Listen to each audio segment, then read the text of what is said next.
Hello and welcome to Do It Yourself channel. Today I will show you where to find the option to turn on our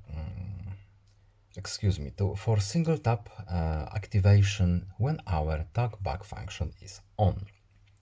So right now, and by default, when talkback function is turned on, we need to double tap to activate our button, our settings, etc. everything. So when we turn on talkback, on, home, settings, 1, 2, settings, navigation, 1, 2, talkback off, we need to double tap.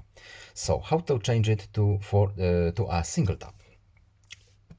We need to go to settings, then we are looking for accessibility options, then talkback, then settings, and at the bottom we have advanced settings. In advanced settings we have this option right here, single tap to activate. And now we need only one tap to activate our whatever when the talkback is on. talkback on, advanced settings, navigation, talkback off. As you can see, I need only one tap. That's all. I hope this video was helpful to you. Please leave a like and subscribe. Have a nice day and see you in the next video. Goodbye.